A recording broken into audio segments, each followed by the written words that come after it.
आगे हम देखते हैं इंटीग्रेशन में हमें नेक्स्ट क्या फॉर्मेट ऑफ क्वेश्चन मिल सकते हैं। जनरल फॉर्म है, आपको कोई फंक्शन मिलेगा, उसकी पावर n मिलेगी और उसी फंक्शन का आपको डेरिवेटिव मिलेगा। अब जनरल रूल हमने समझा हुआ है कि अगर हमने इस फंक्शन को t पुट किया है ना, हम हमेशा ऐसी चीज को t पुट करते हैं जिसका डेरिवेटिव मुझे dx के साथ, लाइक इस fx का डेरिवेटिव हो जाएगा f डैश x, हम साथ में लिख लेंगे dx इज इक्वल टू लिख लेंगे dt। तो ये f डैश x और dx मिलके बन गया dt। fx को मैंने t पुट किया था, ये t पावर n आ गया, जिसको कि मैं फर्दर लिख सकता हूं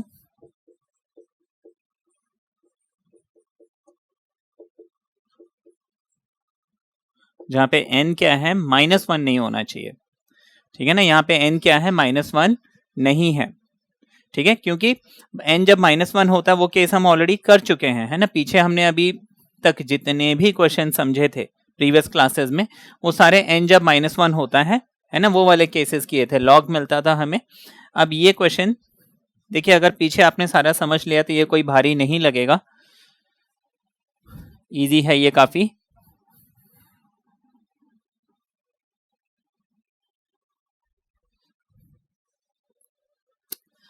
अब जैसे ये क्वेश्चन दिया हुआ है f ax plus b power n f dash ax plus b dx, right. आपको बोला है इसको मुझे इंटीग्रेट करना है जहां पे n is given is any number except -1। अब देखिए, इसको मैं सब्स्टिट्यूट करता हूं t, ऑब्वियसली बात है, इसका डेरिवेटिव क्या होगा, f dash ax plus b multiply by, ध्यान रखिए यहाँ पे अंदर x नहीं है लेकिन ax प्लस b है, और हमने डिफरेंशिएशन में समझा है कि फंक्शन को हम डिफरेंशिएट करेंगे, लेकिन अगर x की जगह कुछ और मिलता है तो उसको भी डिफरेंशिएट करेंगे, मतलब मुझे इसके साथ मल्टीप्लाई करना पड़ेगा D by D X of A X plus B, ठीक है ना, D by D X of A X plus B यानी कि a, क्योंकि ए एक्स का डेरिवेटिव a बचेगा, b का डेरिवेटिव 0, तो मुझे यहाँ पे एक a मल्टीप्लाई में मिल जाएगा। अब क्योंकि मैंने लेफ्ट हैंड साइड में x के रेस्पेक्ट में डिफरेंशिएट किया है, इसलिए मैं लिख लूंगा dx, राइट हैंड साइड में t है मेरे पास तो मैं लिख लूंगा dt। यहां तक समझ में आ गया। अब f dash x ax plus b dx सारा का सारा बन जाएगा dt अपॉन a, ठीक है ना। तो ये पोर्शन क्या बन गया, dt अपॉन, और ये वाला पोर्शन t पावर n बन जाएगा, क्योंकि मैंने अंदर सिर्फ इतने पोर्शन को t पुट किया, होल पावर n यानी t पावर n, तो ये हो जाएगा 1 upon a t power n, formula क्या लगेगा x पावर n का, यानी t power n plus 1 upon n plus 1 plus c, तो हम हमेशा लिखते ही हैं। तो फाइनल मेरा आंसर क्या आ गया,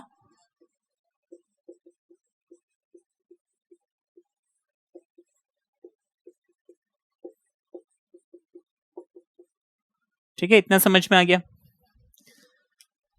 अब हम आगे कुछ क्वेश्चंस लेंगे, पहले से साफ कर दे।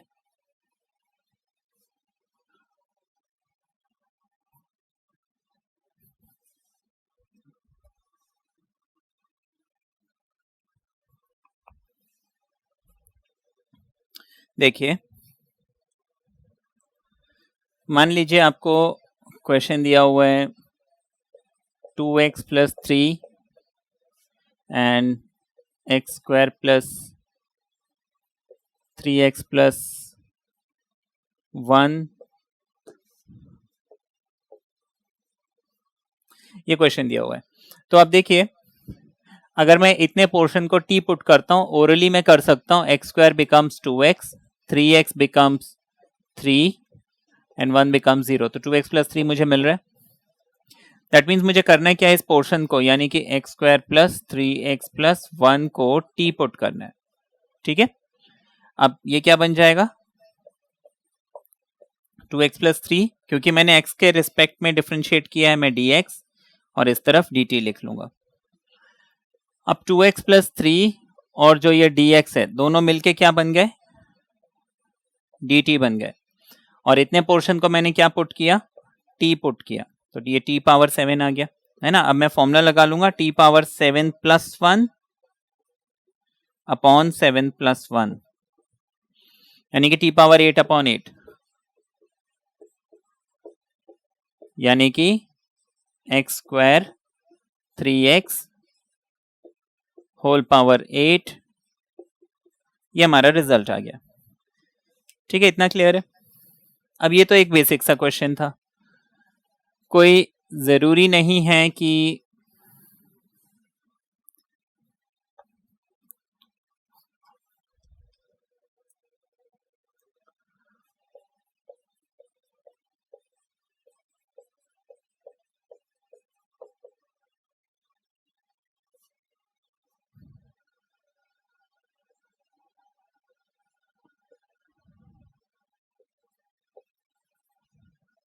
ये क्वेश्चन दिया हुआ है, ठीक है ना।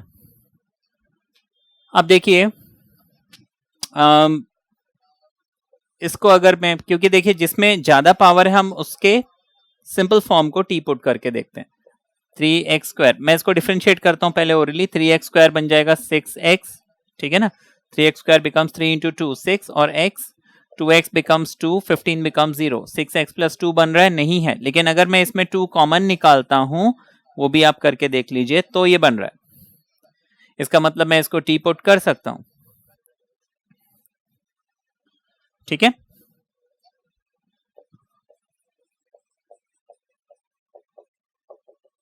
इसको मैंने टी पुट कर दिया। अब ये बन जाएगा 6x, ये बन जाएगा 2, साथ में हम लिख लेंगे dx इज इक्वल टू लिख लेंगे dt। यहां पे हम 2 कॉमन ले लेंगे, 2 को हटाते हैं, ठीक है ना। अब ये न्यूमरेटर वाला पोर्शन क्या बन गया dt बन गया, डिनोमिनेटर वाला पोर्शन बन गया t पावर 4। ठीक है, इतना समझ में आ गया। तो ये 1/t पावर 4 है। अब इसको तो सॉल्व किया जा सकता है, इसको हम लिख सकते हैं t पावर -4 dt। -4 में हम फॉर्मूला क्या लगाएंगे, -4 + 1, यानी कि t पावर -3 अपॉन -3। ठीक है, अब t की वैल्यू डाल देंगे जो कि है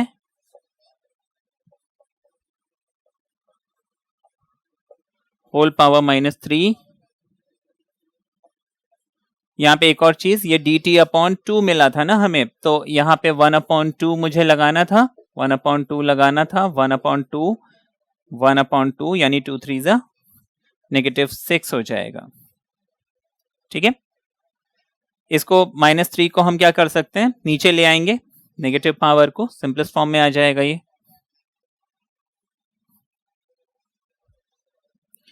तो ये हो जाएगा 1 या -1/6, ये माइनस साइन को ऊपर ले जाते हैं, 6, इस पूरे को लिख लेंगे,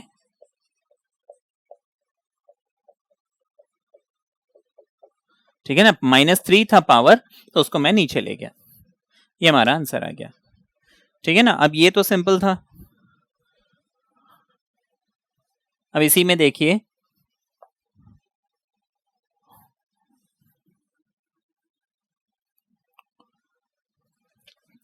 आपको सपोज क्वेश्चन दिया हुआ है लॉग ऑफ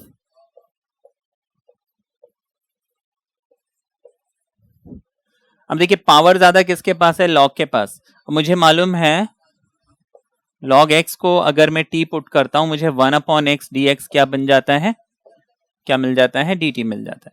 अब देखिए ये नीचे जब भी x होता है ना, हमें कंफ्यूजन नहीं होना चाहिए, हम उसको हमेशा अलग से 1/x करके लिख सकते हैं। तो बेसिकली इतना पोर्शन क्या बन रहा है, dt बन रहा है। ठीक है ना, ये मुझे क्वेश्चन दिया हुआ था, लेकिन ये पूरा का पूरा क्या बन गया, dt बन गया। log x power 7 will become t power 7, t power 7 का इंटीग्रल, ठीक है। अब इसको t को हम क्या करेंगे, वापस log लिख लेंगे, ठीक है। ये तो आपने देखा। अब देखिए इसी क्वेश्चन में अगर आपको log x के बजाय 1 प्लस log x दिया होता,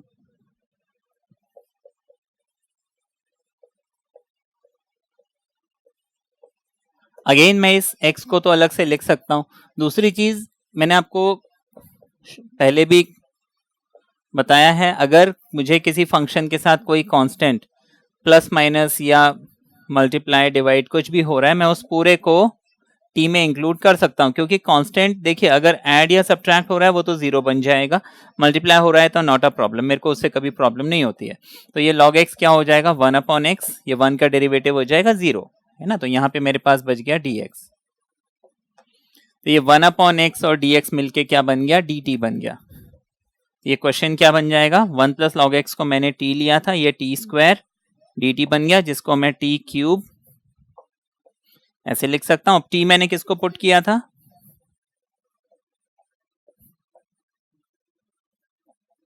ये हमारा आंसर आ गया, ठीक है। आगे देखते हैं।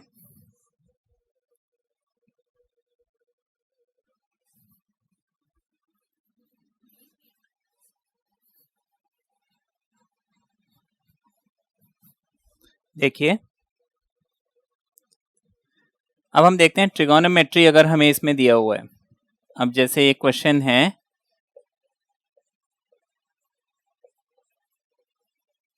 tan cube x and sec square x dx, तो इसको क्या करेंगे, अब यहां पे तो दोनों के पास पावर है। जब दोनों फंक्शंस के पास पावर हो, जैसे यहाँ पे tan के पास भी पावर है, sec के पास भी पावर है, मुझे हमेशा फंक्शन ऐसे चूज करना है कि जिसका डेरिवेटिव यहाँ पे मिल जाए, ठीक है। अब जैसे यहाँ पे अगर मैं sec को मान लीजिए t पुट करता हूं, इसका डेरिवेटिव ये मिल रहा है, ठीक है ना। अब इससे भी सॉल्व हो सकता है, लेकिन मॉडिफाई करना पड़ेगा। अच्छा, मैं ऑल्टरनेट अगर tan को पुट करता हूं तो इसका डेरिवेटिव, तो ये सारा का सारा अगर मैं tan को पुट करता हूं ये तो t बन जाएगा, ये सारा का सारा dt में चले जाएगा, है ना। तो ये मुझे ज्यादा इजी लगा। ये इससे भी सॉल्व हो सकता है, ये हम आगे चल के समझेंगे, ठीक है ना। आगे इसका एक स्पेशल केस होगा तो वहां पे हम समझेंगे, अभी फॉर द टाइम बिंग ऐसे किया जा सकता है। तो हमने क्या किया, यहाँ पे tan को पुट कर दिया, ठीक है ना। मैंने इस tan को t पुट किया तो ये dt बन गया। तो दिस क्वेश्चन बिकम्स, देखिए ये sec और ये dx मिलके बन गया dt, ठीक है। और इस tan को मैंने t पुट किया था तो t पावर 3 हो जाएगा यहाँ पे। अब इसको हम लिख लेंगे t पावर 4/4। देखिए बहुत सिंपल है ना, ये बड़ी इजीली आंसर आ रहा है, यानी कि tan पावर 4x, ये हमें रिजल्ट मिल गया, ठीक है। आगे देखते हैं।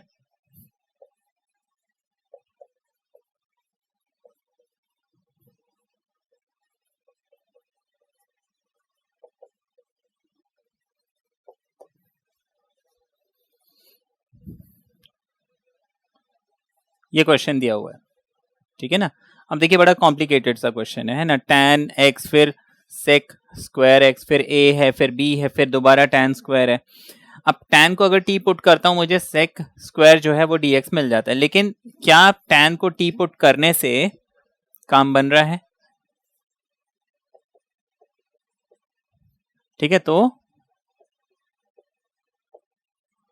क्या tan को पुट करने से बात बन रही है, देखते हैं। tan को मैंने t पुट कर दिया, sec और dx क्या बन गया dt, नीचे क्या आ गया,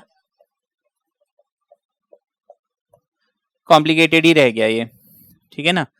अब कुछ और करके देखते हैं। ऐसा नहीं है कि हम इस मेथड से सॉल्व नहीं कर सकते हैं, आगे किया जा सकता है, अभी हमने वो टेक्निक्स सीखी नहीं है।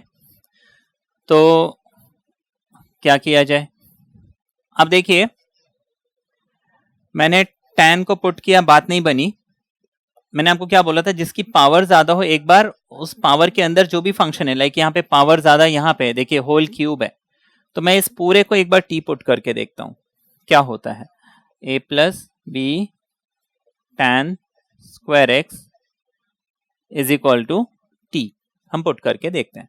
अब देखिए a का derivative 0, b as it is, tan square का derivative 2 tan x, function of function, देखिए मैंने स्क्वायर को सॉल्व कर लिया, फिर tan को जब सॉल्व करूंगा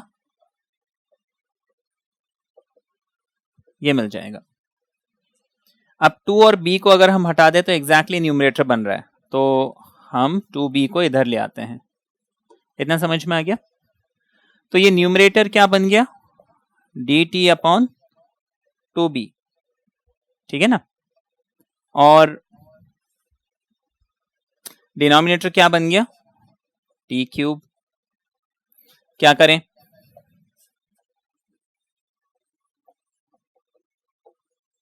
ये मुझे मिल गया, ठीक है ना। इसको हम लिख सकते हैं 1/2b t power -3 + 1 and -3 + 1, right. ये हो गया 1/2b t पावर -2, नीचे भी -2, यानी कि 2 2 ज़ा 4, ये हो जाएगा -1/4b, और t पावर, t की जगह हम क्या लिख लेंगे, जो हमने ये पुट किया था, यानी a plus b tan square x whole power -2, ठीक है ना। इसको आप चाहे तो 1 करके स्क्वायर में भी लिख सकते हैं ना, होल पावर -2 लिखने से ज्यादा अच्छा है, 1/a plus b tan square x whole square, ऐसे लिख लेंगे। ये हमारा रिजल्ट आ गया, ठीक है ना। ये आपने देखा। अब देखिए हमने tan के तो कुछ क्वेश्चंस देखे, साइन और कॉस के भी देखते हैं, और देखिए पैटर्न वही है ना, क्वेश्चन का पैटर्न वही है। अब वैसे तो मैं अगर आगे एग्जांपल ना भी दूं, आपको बनना चाहिए,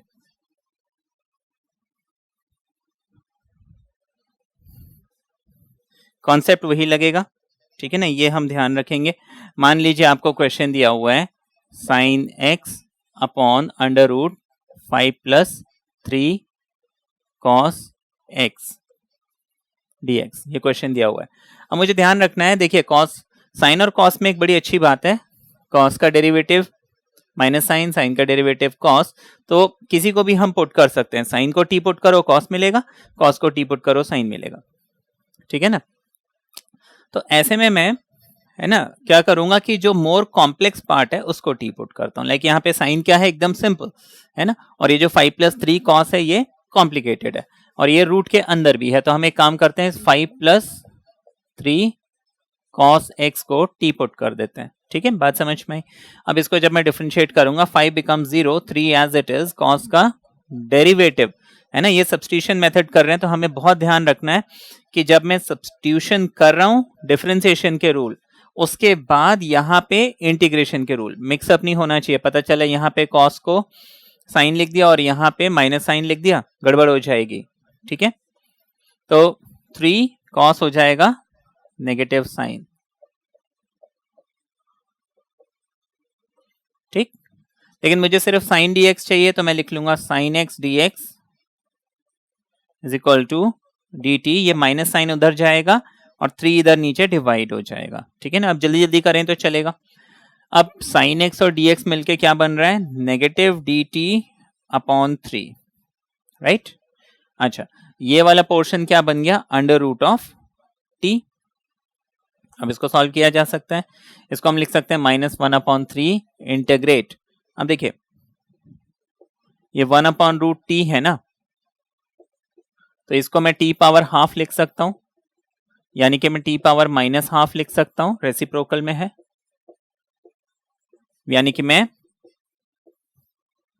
टी पावर माइनस हाफ में फॉर्मूला लगा लूंगा, minus half plus 1 minus half plus 1 plus C X power n plus 1 n plus 1, minus half plus 1 हो जाएगा हाफ, तो ये हो जाएगा -1/3 टी पावर हाफ, नीचे भी आ जाएगा हाफ।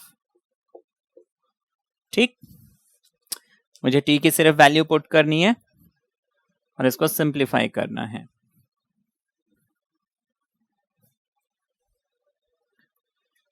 हो जाएगा -1/3। देखिए नीचे जो फ्रैक्शन होता है वो हमेशा उल्टा होता है, यानी ये 2/1 बन जाएगा। टी पावर हाफ को हम अंडर रूट ऑफ टी लिख सकते हैं, तो मुझे रिजल्ट मिल गया -2/3 अंडर रूट ऑफ टी की जगह हम क्या करेंगे,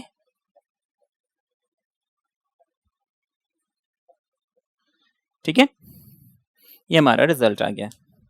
ठीक है, यहां तक समझ में आया? आगे देखिए,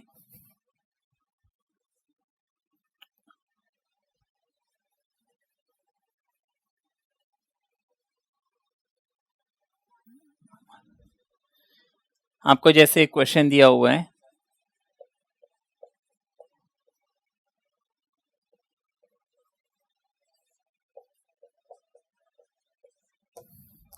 अब देखिए यहाँ पे ज्यादा पावर साइन इनवर्स के पास है। मुझे मालूम है साइन इनवर्स एक्स क्या है, इसका डेरिवेटिव 1/√1 - x²। तो स्ट्रेट फॉरवर्ड क्वेश्चन है, इसको मैंने टी पुट किया, 1/√1 - x² dx dt बन गया।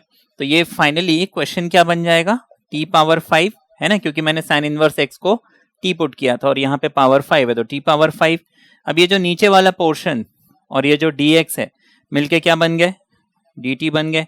ये t पावर 6/6 आ गया, ठीक है ना। किसको मैंने t पुट किया था, साइन इनवर्स को।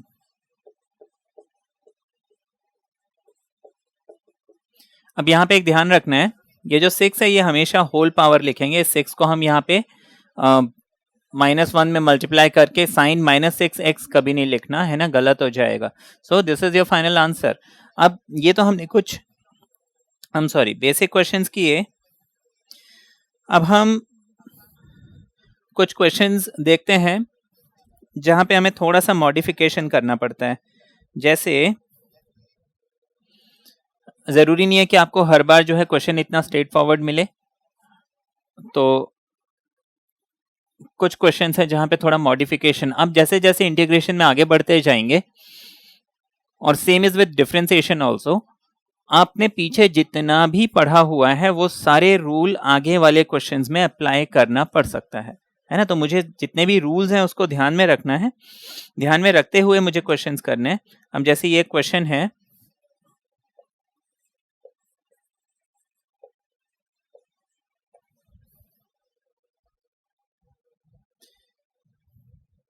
ये क्वेश्चन दिया हुआ है sine cube X sine of x plus a,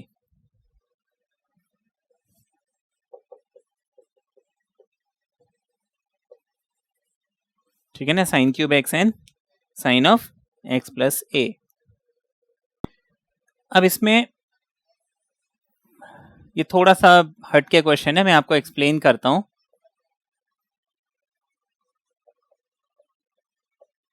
ये हमें दिया हुआ है, ठीक है ना। अब ये रूट के अंदर भी है ना, वो डिवाइड वाला भी जो कॉन्सेप्ट है यहाँ पे वर्क ना करे, तो हम एक काम करते हैं, ये जो है x प्लस a है ना, इसको एक्सपैंड करके देखते हैं। तो ये मुझे मिल जाएगा sine of sine cube X sine of x plus a को लिख लेते हैं, साइन a प्लस b का फॉर्मूला है ना, sine a cos b cos a sine b, तो ये हो जाएगा sine x cos a cos x sine a, इतना मिल गया। अब देखिए मुझे रूट से बाहर निकालने के लिए यहाँ पे एक इवन नंबर होना चाहिए, लेकिन ये ऑड नंबर है 3। अगर अंदर से एक साइन बाहर आ जाए, ठीक है ना, तो ये साइन पावर 4 बन जाएगा, ये रूट के बाहर आ जाएगा।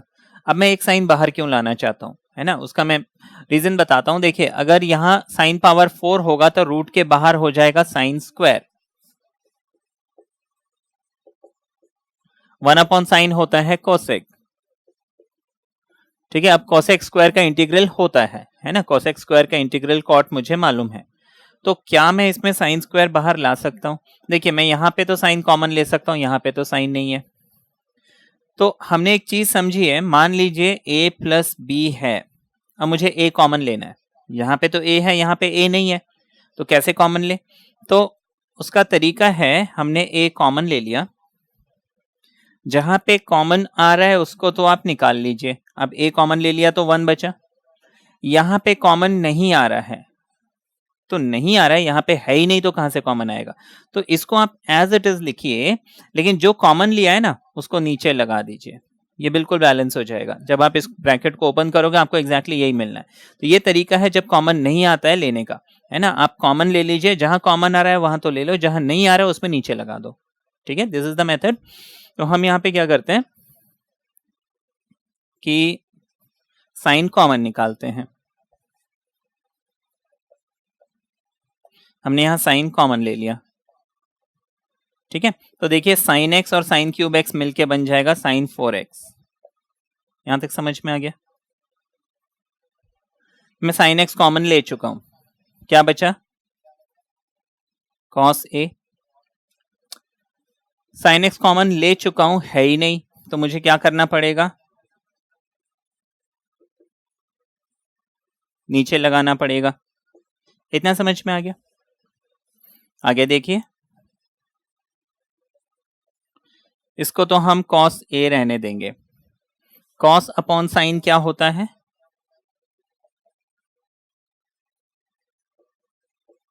इतना समझ में आ गया? अब this sine cube X sine X plus A can be written as this, ठीक। तो पहला काम तो मैं करता हूं कि इसको ऐसे लिख लेता हूं।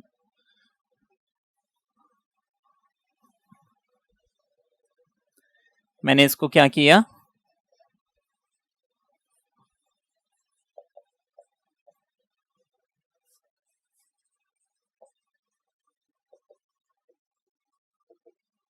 ऐसे लिख लिया, ठीक है। बात समझ में आ गई? ये सारा का सारा क्या है? रूट के अंदर है।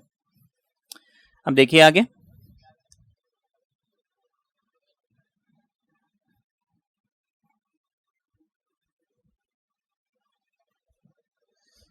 ये साइन पावर 4 है, रूट के बाहर साइन पावर 2 बनेगा। ये बात समझ में आई? ठीक है ना। ये तो रूट के बाहर आ गया, साइन स्क्वायर बन गया।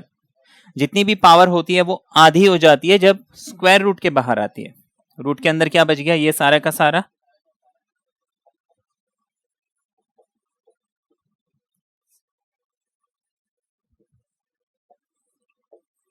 ये मिल गया। अब देखिए 1 अपॉन साइन स्क्वायर क्या होता है? कोसेक।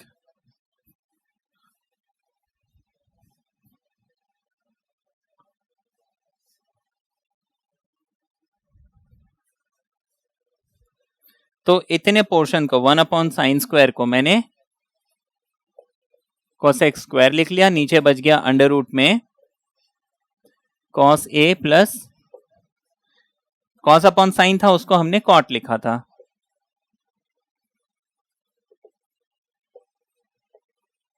ठीक है, यहां तक समझ में आ गया?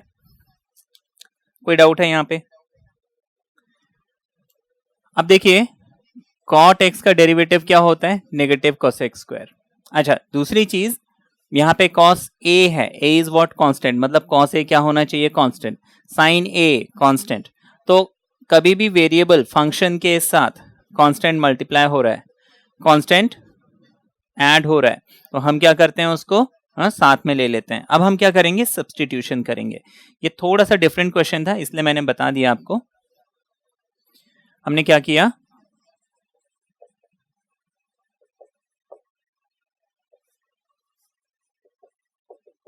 इसको टी पुट कर दिया, डिफरेंशिएटिंग बोथ साइड, ये पूरा का पूरा 0 हो जाएगा। कॉट का formula minus cosec square X, sine A as it is रहेगा क्योंकि ये कांस्टेंट है, dx लिख लेंगे इज इक्वल टू dt लिख लेंगे। मुझे न्यूमरेटर में सिर्फ कोसेक और dx चाहिए, तो मैं इस माइनस साइन को दूसरी तरफ dt के साथ भेज देता हूं, और ये साइन a भी मुझे नहीं चाहिए तो इसको मैं दूसरी तरफ भेज देता हूं। तो कोसेक और dx न्यूमरेटर जो है क्या बन गया, minus dt upon sine of A. अब ये रूट के अंदर जो पोर्शन है वो क्या बन गया, t under root of t। ठीक है, तो मैं इसको क्या लिख सकता हूं, -1 upon sine A. Under root of t को हम लिख सकते हैं t पावर -हाफ। ठीक है, t पावर -हाफ क्या बन जाएगा, अब इसमें आप फॉर्मूला लगा लीजिए x पावर n वाला। ठीक है ना,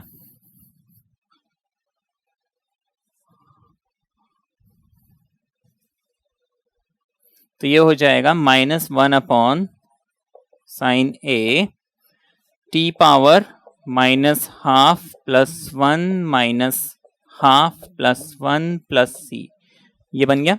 ठीक है ना, जिसको कि मैं लिख सकता हूं -1 अपॉन साइन ए को हम कोसेक ए लिख लेते हैं। ठीक है, टी पावर -हाफ प्लस 1 हो जाएगा हाफ, नीचे हाफ बचेगा, नीचे एक फ्रैक्शन है उसको हम उल्टा कर लेंगे, 1/2 को हम लिख लेंगे 2। ठीक है, प्लस सी तो हमें लिखना ही है। अब ये हो जाएगा -2 कोसेक ए अंडर रूट में टी की हम वापस वैल्यू पुट कर देंगे जो कि है कॉस ए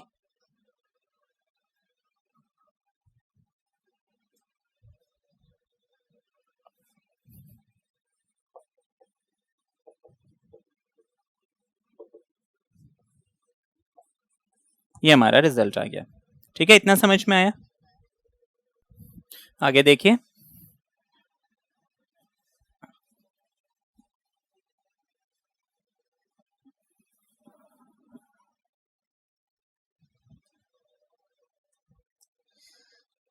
एक क्वेश्चन और लेते हैं।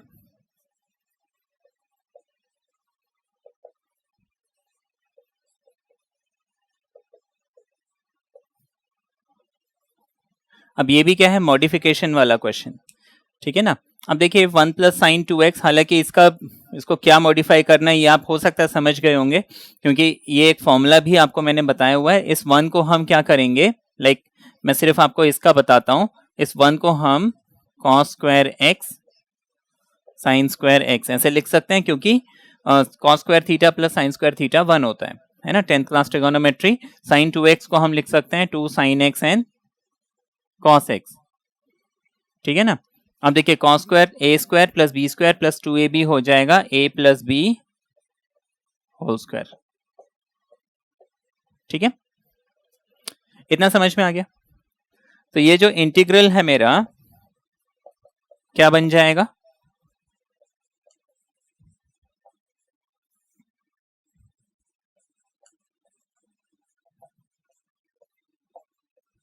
ये बन जाएगा। आगे देखिए, अब अगर मैं इसको टी पुट करता हूं,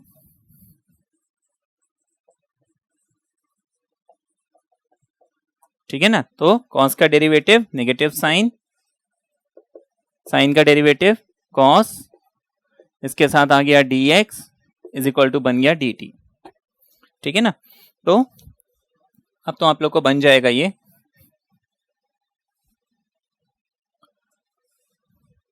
तो बेसिकली ये क्वेश्चन क्या हो गया, अब ये न्यूमरेटर वाला पोर्शन है, देखिए ये सारा का सारा क्या बन गया dt, और डिनोमिनेटर 1 प्लस साइन 2x को हमने कन्वर्ट करके क्या लिखा, cos x plus sine x का होल स्क्वायर, यानी नीचे मुझे क्या मिल गया टी स्क्वायर। ठीक है, जिसको कि हम लिख सकते हैं t power -2 dt। Now what is t power -2, इसको हम लिख लेंगे -2 प्लस 1। ठीक है, which can be written as t power -1 upon -1 plus c, है ना, t पावर -1 उसको हम 1 अपॉन t लिख सकते हैं, और ये माइनस साइन सामने आ जाएगा। ठीक है, -1 अपॉन t प्लस c।